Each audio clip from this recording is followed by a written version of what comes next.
श्रीमद् भागवत जी के महात्म्य में एक प्रसंग ऐसा आता है कि प्रेत योनि में अगर कोई व्यक्ति चला जाए तो उसे भी भागवत की कथा मुक्त कर देती है। बंधुओं, बहुत ध्यान से सुने, प्रेत योनि कहते किसको है? जिसे नरक में भी स्थान ना मिलता हो उसे प्रेत योनि मिलती है। हमारे यहां सबसे बुरा नरक जाना माना जाता है, लेकिन लोग बाग इस बात को जानते नहीं, जिनको नरक में भी स्थान नहीं मिलता उनको प्रेत बनना पड़ता है। जयपुर के पास में एक जगह पड़ती है दौसा, दौसा है ना, दौसा की एक कथा है, भक्तमाल जी में प्रसंग बताते हैं। वहां के एक भक्त हुए, उनका नाम था श्री रंग जी। क्या नाम था? रंग जी। रंग जी उनका नाम था। उनके विषय में एक चरित्र हमने पढ़ा है कि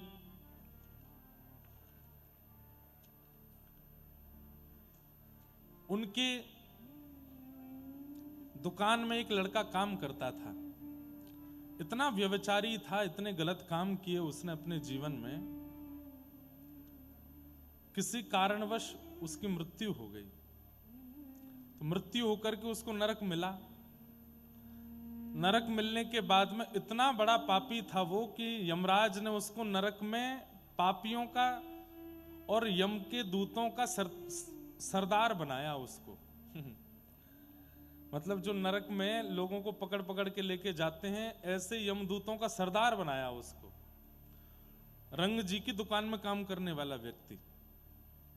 तो उसके पास में लिस्ट होती थी कि आज कितने लोगों को लेके आना है, कहां कहां से लेके आना है। तो उनमें से लिस्ट में एक नाम फिर से दौसा के एक व्यक्ति का आया। उसने मन में विचार किया कि मेरे गांव में जहां मेरा पूर्व जन्म हुआ वहीं मुझे लेने के लिए जाना है किसी को, तो क्यों ना जाते जाते मैं अपने सेठ जी से मिल के आऊंगा एक बार। तो रंग जी अपने दुकान पे बैठे थे, तो बैठे बैठे उनकी जैसे नेत्र खुले। भजन पूजन नहीं करते थे, पैसा कमाने में ही रुचि ज्यादा थी उनकी। इतने में ही उनकी आंख लग गई थी। आंख लग के थोड़ी देर में खुली तो वही लड़का जो दुकान में काम करता था, जिसकी 6-7 महीने पहले मृत्यु हो गई, वो सामने बैठा है। सेठ जी तो घबरा गए, बोले कोई सपना है क्या है भैया? तुम्हारी तो प्राण जा चुके हैं, अब तुम कैसे बैठे हो? उसने कहा सेठ जी मुझे पहचान गए? बोले तुम्हें कैसे भूल जाएंगे, तुम हमारे दुकान में ही काम करते थे। बोले सेठ जी मेरी मृत्यु हो गई, और मृत्यु होने के बाद मैं यमलोक गया। यमराज जी ने जब मेरे जीवन में किए हुए, मेरे द्वारा किए गए कर्म देखे, तो उन्होंने कहा भाई ये इतना उच्च कोटि का पापी है, इसको तो अपने दूतों का मैं सरदार बनाऊंगा। तो आजकल मैं यमराज जी के दूतों का सरदार हूं। अच्छा क्या करते हो? बोले मैं नगर नगर जा जा करके पापियों को उठा के लाता हूं। तो दौसा में वो 4 नंबर गली में एक व्यक्ति रहता है ना, उसकी मृत्यु होने वाली है। 5 मिनट थे तो मैंने सोचा आपसे मिल जाऊं थोड़ा, ये सत्य घटना है।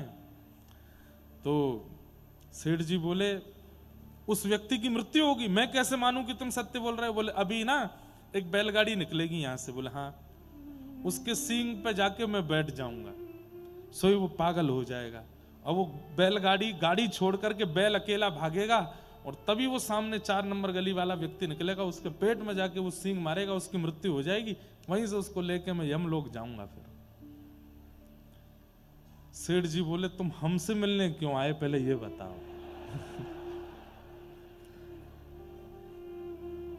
तब उस व्यक्ति ने क्या कहा?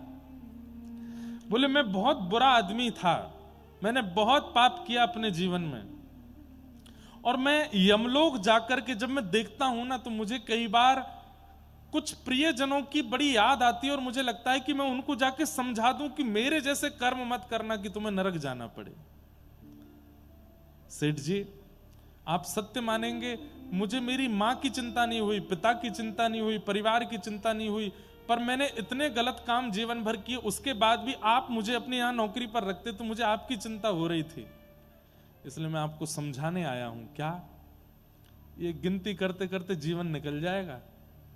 अगर एक अपराध भी आपका रह गया ना जीवन में तो नरक आना पड़ेगा, और नरक बहुत बुरा है। इसलिए सेठ जी मैं आपको समझाने आया हूं, भजन कीजिए, आज से भजन शुरू कर दीजिए। भजन बिन नर मर घट के भूत, श्यामा श्याम रमे रसनासों तिनको जान सपूत। भजन बिन नर मर घट के भूत। सेठ जी आप भजन प्रारंभ कर दो, और बस इतना कह करके क्या गिरा भाई, इतना कह करके जब कथा होती है ना तो आपको लगता है कि आप ही लोग बैठे हो, नहीं, कई दिव्य चेतनाएं भी कथा सुनने आती, और कथा सुनते सुनते जब दिव्य चेतनाओं का गमन होता है ना तो वो कुछ हिला डुला करके जाते हैं। देखो हम जा रहे हैं, हमारी मुक्ति हो रही है, बस व्यास जी के सिर पे ही मत कूद पड़ी हो। तो सेठ जी को समझाया कि सेठ जी भजन में लग जाइए, और इतना कह करके बोले देखिए अब क्या होगा। इतने में ही वो बैलगाड़ी निकली और अचानक से बैल पागल हुआ, गाड़ी से निकल के भागा। 4 नंबर वाला गली का वो व्यक्ति बाहर आया, उसके पेट में जाके सींग पड़ा, और ये सब सेठ जी देख रहे थे, जो कि 10 मिनट पहले उनको पता था कि ऐसा होने वाला है। उसी दिन वो रंग जी नाम के जो सेठ जी थे इतने भजन में प्रवृत्त हो गए कि उनका नाम राजस्थान के भक्तमालों में लिखा गया। अद्भुत भक्त हुए, खूब भजन किया, खूब नाम किया।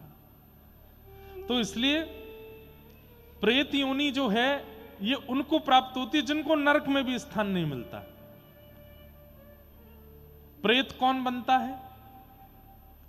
विशेष रूप से प्रेत वे लोग भी बनते हैं जो एक ही गलती, ध्यान से सुनिएगा, एक ही गलती बार बार दोहराते हैं, बार बार दोहराते हैं, और बीच में कई बार उस गलती को ना करने का प्रण भी ले चुके हैं, संकल्प भी ले चुके हैं, लेकिन फिर भी दोहराते हैं, प्रेत बनते हैं।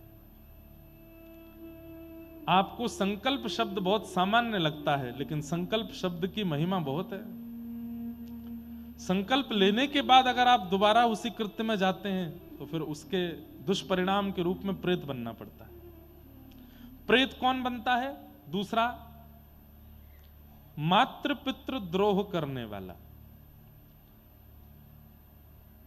अपने सामने अपनी युवावस्था में मां के ऊपर कभी हाथ उठाया हो, पिता के ऊपर कभी हाथ उठाया हो, माता पिता को मारा पीटा हो, उनके गलत ना कहने पर भी सीधे साधे माता पिता को उत्पीड़ना करने वाला बालक प्रेत बनता है।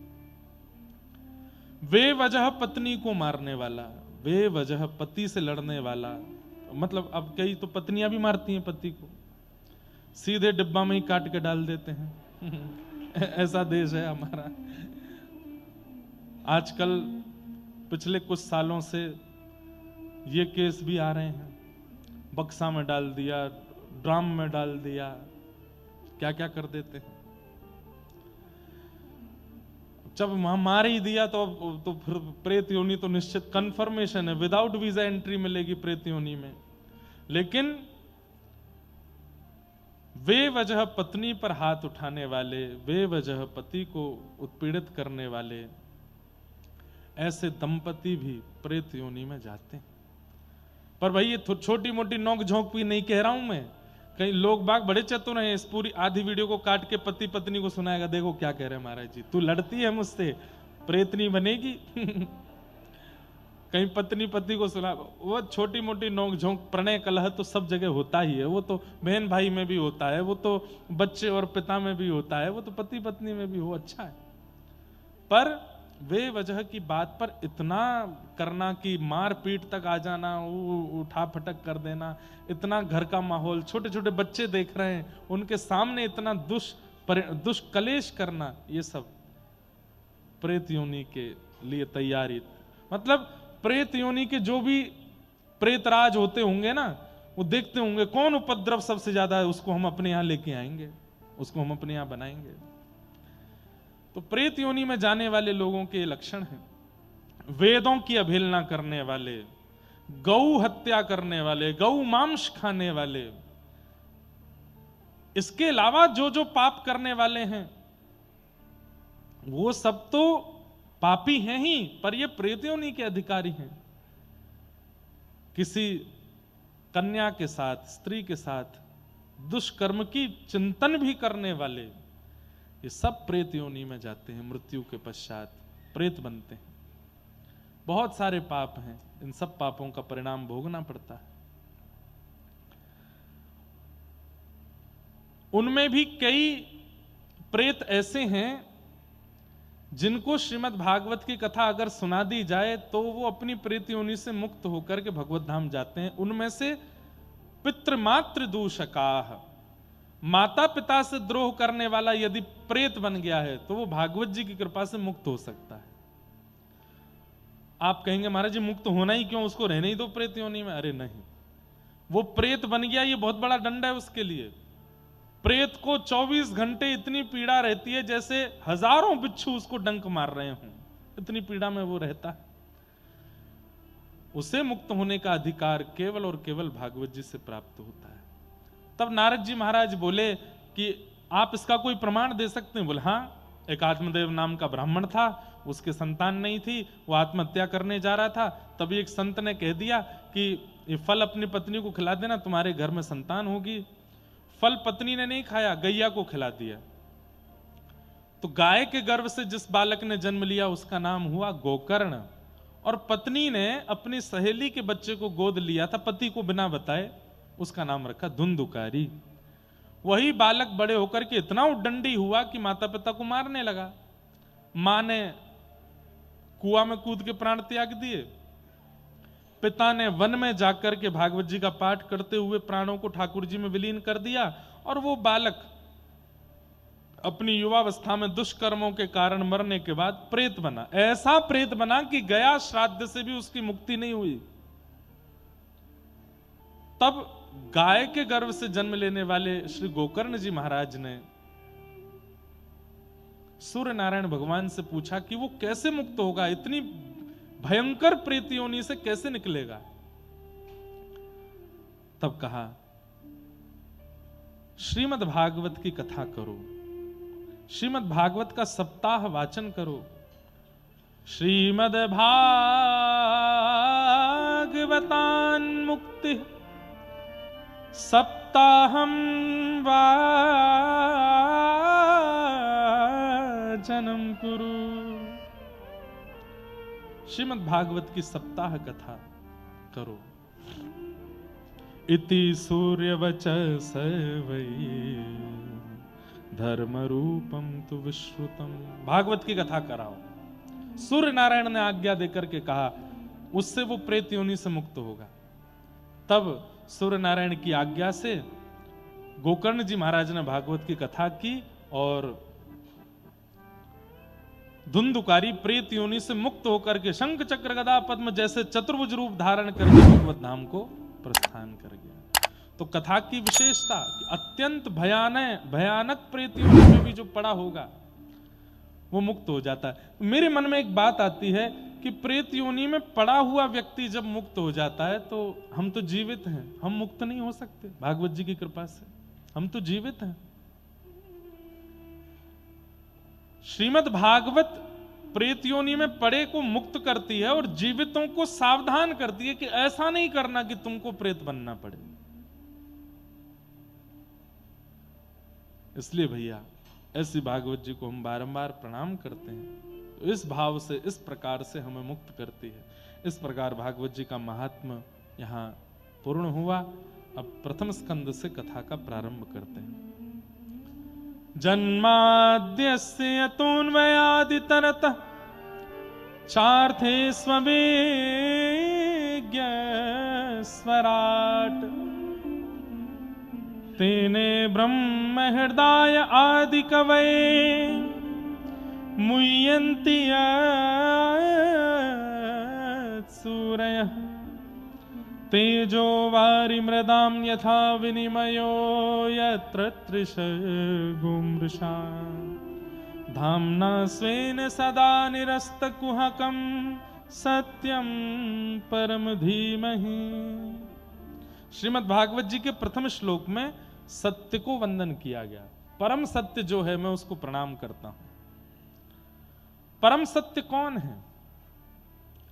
ठाकुर जी का नाम परम सत्य है। नाम बहुत ध्यान से सुनिएगा, सब लोग बिल्कुल सावधानी से बैठ करके सुनो। ठाकुर जी का नाम परम सत्य है।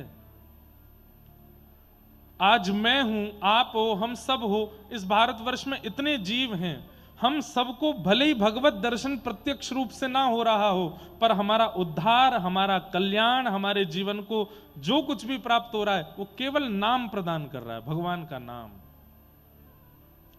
ठाकुर जी का नाम। किसी ने कहा कि सबके प्रकट होने का एक स्थान है, भगवान के प्रकट होने का स्थान क्या है? ठाकुर जी का नाम। भगवान बाद में आते हैं, नाम पहले आ जाता है। कल की भगवान का अवतार नहीं हुआ, लेकिन नाम पहले ही आ गया। पुराणों में पहले ही बता दिया गया कौन से भगवान कहां जन्म लेंगे। विष्णु शर्मा नाम व्यक्ति के यहां पर ठाकुर जी का जन्म होगा कल की रूप में। कौन से संवत में होगा, कब होगा, कैसी परिस्थिति में होगा, सब भागवत जी में लिखा है। ठाकुर जी प्रकट नहीं हुए, नाम पहले ही आ गया। ऐसे ही भगवान कृष्ण प्रकट नहीं हुए थे, उससे पहले ही द्वापर में सबको पता था कि व्रजमंडल के किसी एक ग्राम में भगवान का कृष्ण रूप में अवतार होगा और वे अवतार करके ये लीलाएं करेंगे, ये पहले से ही निश्चित था। ऐसे ही प्रभु श्री राम के बारे में पता था। अब बताइए, सबरी को उनके गुरुजी कितने वर्ष पहले बता गए कि यहां राम आएंगे और तुम्हारी कुटिया पे आएंगे। अब राम जी का तो वहां जन्म भी नहीं हुआ, उससे पहले गुरुजी बता के चले गए कि तुम्हारी कुटिया पर राम आएंगे। भगवान का अवतरण हुआ, बड़े हुए, ब्याह हुआ, वनवास हुआ, वन के भ्रमण करते हुए तब सबरी जी के यहां आए। नाम पहले आ जाता है, भगवान बाद में आते हैं। इसलिए परम सत्य कौन है? ठाकुर जी का नाम परम सत्य है। ठाकुर जी लीला करके चले जाते हैं, पर नाम सदा के लिए रह जाता है। आज कृष्ण नाम, राम नाम, राधा नाम, गोविंद नाम, नारायण नाम कितने लोगों का जीवन परिवर्तित कर रहा है, कितने लोगों का जीवन संवार रहा है, केवल नाम। यह है नाम भगवान। कौन है? नाम भगवान। यही परम सत्य है। परम सत्य भगवान के नाम को जीवन में व्यवस्थित कर लो, अवस्थित कर लो। बंधुओं, जैसे आपकी घर में सेवा होती है ठाकुर जी की, ऐसे ही नाम भगवान की भी सेवा होती है। हृदय में नाम भगवान की सेवा होती है। हमारे यहाँ गौड़िया वैष्णव परंपरा के कई आचार्यों ने तो नाम भगवान की ही पूजा की है। हमारे हरवंश महाप्रभु के यहाँ तो ठाकुर जी की अगर प्रत्यक्ष सेवा नहीं करो तो नाम भगवान की सेवा करो, श्री राधा रानी के नाम की सेवा करो। इसलिए हमारे कई आचार्य मना करते हैं, चलते फिरते, उठते बैठते, खाते पीते हमेशा माला हाथ में मत रखो, हमेशा हर जगह नाम मत करते रहो। नाम का एक नियम होना चाहिए, नाम के लिए शुद्ध पवित्र स्थान, क्योंकि वो भगवान है साक्षात। तो क्या करें? माला भले ही हाथ में मत रखो, जीव में बोलते रहो। हाँ, आचार्य की अगर आज्ञा हो गई है, गुरु आज्ञा अगर हो गई है कि 24 घंटा नाम माला पे करते रहो तो करो। लेकिन अगर गुरु आज्ञा नहीं है, अपने मन से चलते फिरते, उठते बैठते, खाते पीते कहीं भी बैठ करके नाम नहीं करो। एक बार आसन पर बैठ करके कर लीजिए, बाकी पूरे दिन तो मन में चलने दीजिए, मन में उसका चिंतन होने दीजिए, मन में उसका भाव आने दीजिए। नाम, यही है परम सत्य। धर्म प्रोजित कैतवोत्र परमो निर्मत्सराणां सतां वैद्यं वास्तवमत्र वस्तु शिवदं तापत्रयोन्मूलनम्। श्रीमद्भागवते महामुनिकृते किं वा परेरीश्वरः सद्यो हृदयवरोध्यते त्रिकृतिभिः शुश्रूषुभिस्तत्क्षणात्। धर्म प्रवजित कई तवोत्र परमो। श्रीमद् भागवत जी सब लोग ध्यान से सुनिए, क्या करती हैं? हमारे चित्त में परम धर्म का बीजारोपण करती हैं। परम धर्म का तात्पर्य क्या बताया गया? परम धर्म का मतलब क्या बताया गया? जहां देह से भगवत क्रिया की जाती है वो धर्म है, और जहां आत्मा से भगवत क्रिया की जाए वो परम धर्म है। देह से मंदिर जा रहे हैं, देह से परिक्रमा कर रहे हैं, देह से ठाकुर जी की सेवा कर रहे हैं, देह से नदियों में स्नान कर रहे हैं, देह से तीर्थ यात्रा कर रहे हैं, ये सब धर्म है। पर एकांत में बैठ करके नेत्र बंद करके मन से कुछ क्रिया कर रहे हैं, मन से ठाकुर जी का स्मरण कर रहे हैं, मन से तीर्थ यात्रा कर रहे हैं, मन से वृंदावन पहुंच रहे हैं, मन से भगवत सेवा में प्रदत्त हो रहे हैं, वो परम धर्म है। अब इसमें आलसी बनने की बात नहीं है, तुम जाओ वृंदावन होली खेलने, हम तो मन से जाएंगे, ये आलस में नहीं। क्या वह स्थिति बनी है आपकी कि आप मन से वहां पहुंच सको?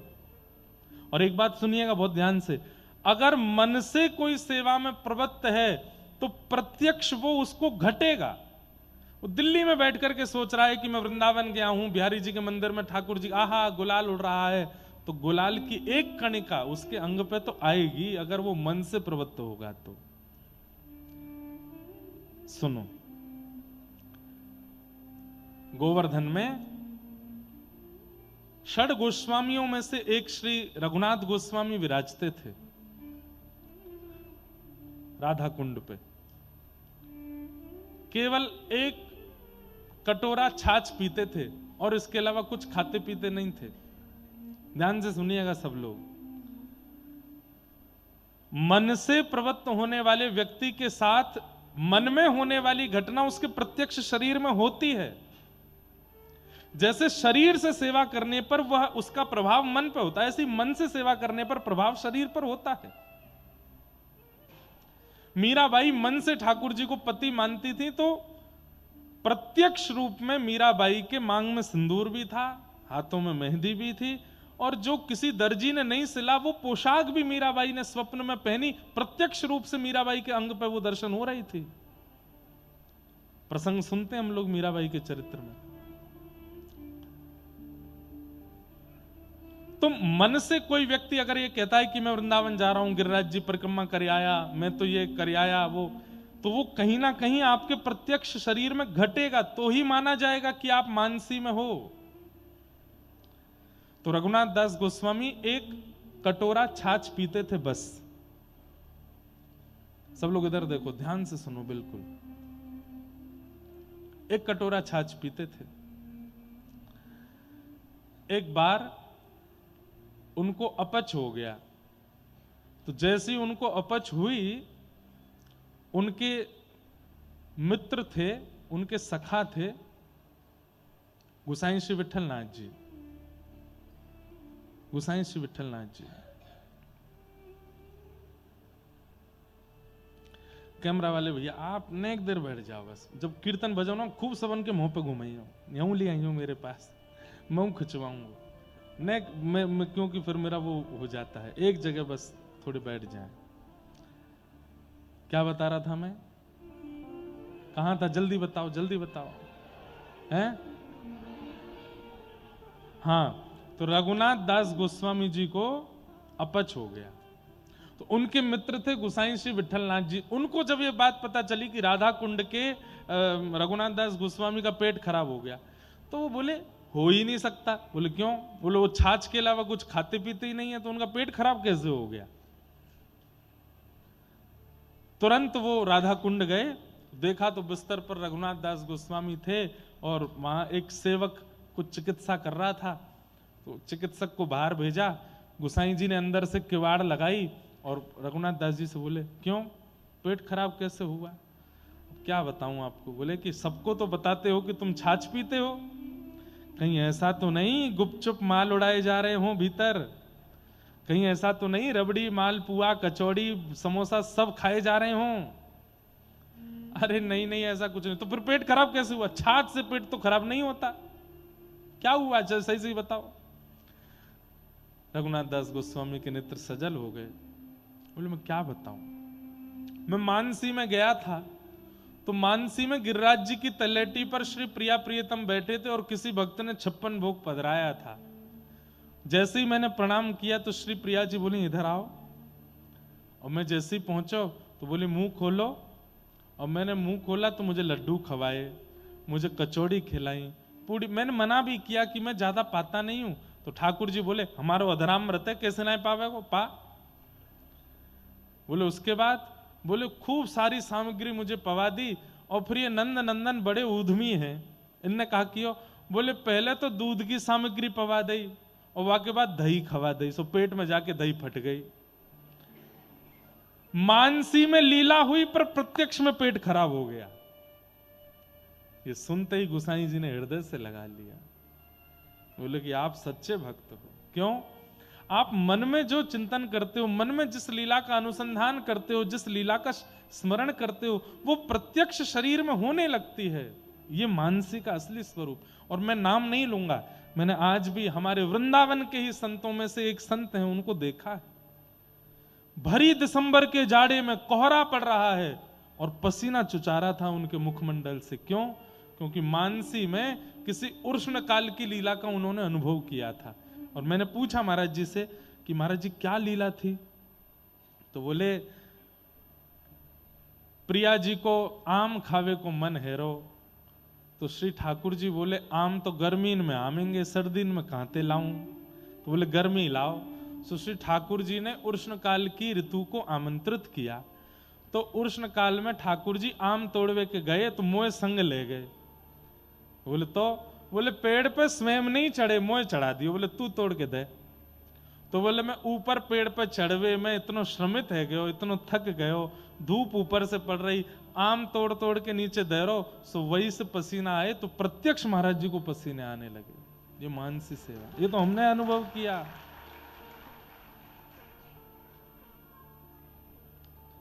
हम और आप कितने दूर हैं ना। अभी कभी मैं ऐसे किसी महापुरुष को देख लेता हूं ना, तो मुझे ये मन में चिंता होने लगती है, हम कितने दूर हैं अभी ठाकुर जी से। हम कहां हैं इस स्थिति में, हम कहां हैं ऐसे भावों में। लेकिन श्रीमद् भागवत जी कह रही हैं कि मैं विश्वास दिलाती हूं कि मेरी सन्निधि अगर तुमने ग्रहण कर ली, भागवत जी कह रही हैं, तो परम धर्म रूपी बीजारोपण मैं तुम्हारे चित्त में कर दूंगी, जिससे मानसी प्रवृत्त हो जाएगी। आप जयपुर में बैठ करके, अमेरिका में बैठ करके, स्विट्जरलैंड में बैठ करके, आप वहीं बैठ करके चिंतन करो मानसी का। जैसा चिंतन करोगे वैसे भाव प्रकट होने लगेंगे।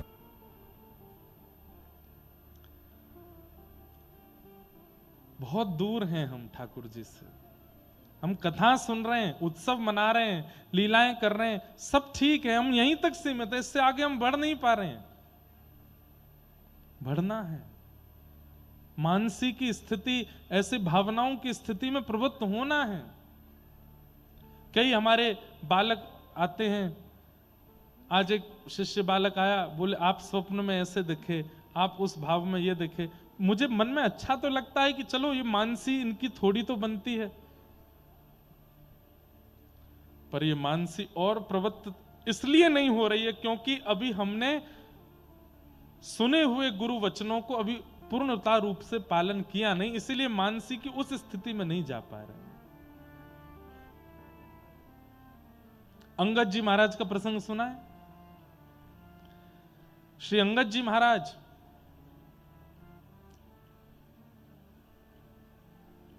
कथा मैंने सुनाई है उनकी कई बार। उनके कथा में एक बहुत सुंदर प्रसंग आता है कि अंगद जी अपनी पत्नी के साथ कथा सुनते थे, और कथा सुनते सुनते दोनों पति पत्नी के मन में आया कि हम एक बार जगन्नाथपुरी जाएंगे और श्री जगन्नाथ जी को कुछ भेंट करके आएंगे। देने को तो कुछ नहीं है हमारे पास, पर कुछ तो दे के आएंगे। तो अंगद जी बोले मैं क्या, कोई वस्तु ऐसी है जो हम जगन्नाथ जी को दे सकते हैं? कुछ भी नहीं है। तो अंगद जी जो थे वो एक राजा के यहां पर महामंत्री थे। तो राजा ने एक नगरी पर चढ़ाई की, राजा स्वयं नहीं गया, महामंत्री अंगद जी को भेज दिया। उस नगरी पर विजय प्राप्त करके तो सारा वहां का धन लेकर के आ रहे थे वापस। तो धन जब बैलगाड़ियों में रखवा रहे थे, तब एक मणि के ऊपर उनकी दृष्टि पड़ी। तो अंगद जी महाराज ने सोचा इतना सारा धन तो राजा के पास जा रहा है, ये मणि अगर ये मैं जगन्नाथ जी को अर्पित कर दूं, और ऐसा नहीं कि उन्होंने चोरी की, राजा का नियम था जितना धन आप जीत के लाए हो उस धन में से सैनिकों को वो कुछ कुछ देता था, और मंत्री महामंत्रियों को तो जो वो मांगते थे वो दे देता था। तो इन्होंने ये विचार किया कि राजा से मांगना ही है मुझे, तो मैं इस मणि को मांग लूंगा, लेकिन अब कब ये राजा इसको तहखाने को खोलेगा, कब सबके सामने बोलेगा कि मांगो, तब तक बहुत समय होगा। मेरा 2-4 दिन में जगन्नाथपुरी जाने का नियम है, तो मैं इस मणि को अपने पास रख लेता हूं। मणि उन्होंने अपनी पगड़ी में छुपा ली। राजा को किसी ने जाकर के इस बात को गलत तरीके से प्रस्तुत कर दिया कि देखो इन्होंने मणि छुपा करके चोरी की है। राजा ने उनको मरवाने का प्रयास किया, लेकिन वो नहीं मरे, बंदी बना लिया, सैनिक पीछे छोड़ दिए।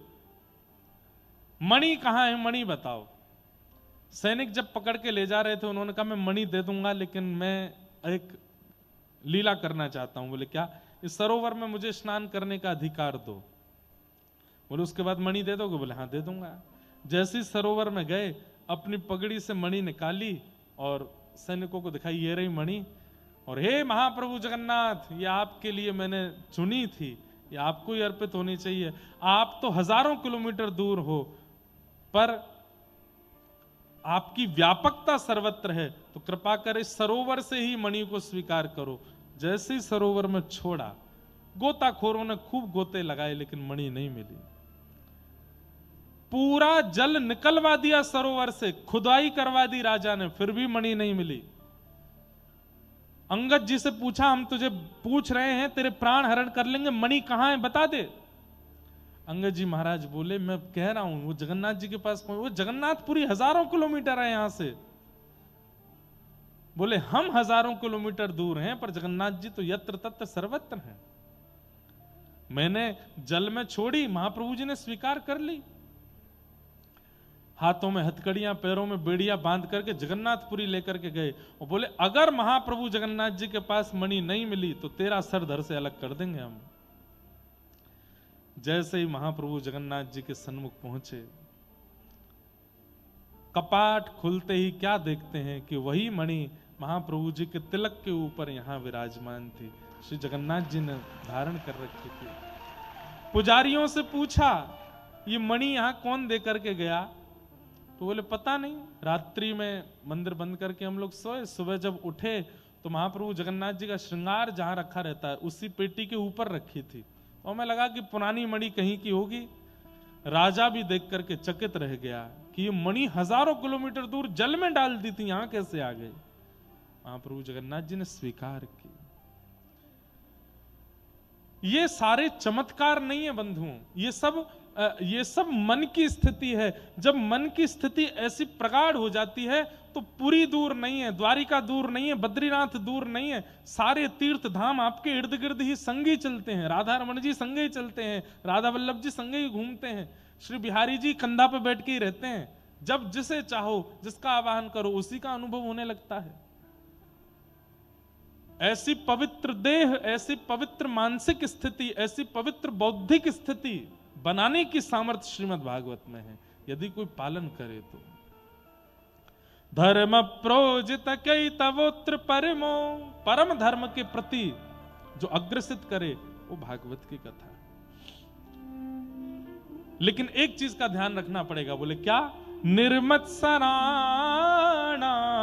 सताम, मात्सर्य दोष को मत आने दीजिएगा। ईर्ष्या, किसी की अच्छाई के प्रति, किसी के रूप के प्रति, किसी के धन के प्रति, किसी के वैभव के प्रति कभी ईर्ष्या मत कीजिएगा। और एक बात बताऊं बंधुओं, भजन का प्रमाण दुनिया को बताने के लिए हम तिलक लगाते हैं, हम शिखा रखते हैं, कंठी पहनते हैं, एकादशी व्रत करते हैं, धोती पहनते हैं, ताकि दुनिया को पता चले कि हम भक्त हैं। पर खुद से पूछिए, आप भक्त हो? खुद को प्रमाण देने के लिए एक ही उपाय है, जिस दिन ईर्ष्या चित्त से नष्ट हो जाए, समझ जाना कि अब ठाकुर जी ने आपको भक्त रूप में स्वीकार कर लिया। आज भी कथा से बाहर निकलते किसी को देख करके मन में आता है, बड़ा इतरा रहा है तो कुछ ज्यादा सुंदर नहीं है, इसकी सुंदरता थोड़ी कम होनी चाहिए, ये बहुत ज्यादा कमा रहा है, इसकी कमाई कम होनी चाहिए, इसके बच्चे ज्यादा पढ़ लिख रहे हैं, कम होना चाहिए। ये सब ईर्ष्या के दोष यदि उत्पन्न हो रहे हैं तो आपका भजन रत्ती भर भी ठाकुर जी स्वीकार नहीं कर रहे हैं। काम बढ़ रहा है चित्त में, क्रोध बढ़ रहा है, लोभ बढ़ रहा है, द्वेष बढ़ रहा है, आदि आदि सब भावनाएं बढ़ रही हैं। सबकी मूल जड़ ईर्ष्या ही है। अगर ईर्ष्या चित्त में है तो सब बढ़ेंगे, और ईर्ष्या निकल गई तो सब घट जाएंगे। ईर्ष्या दोष को मत बढ़ने दीजिए चित्त में। तेरी शरण में आके मैं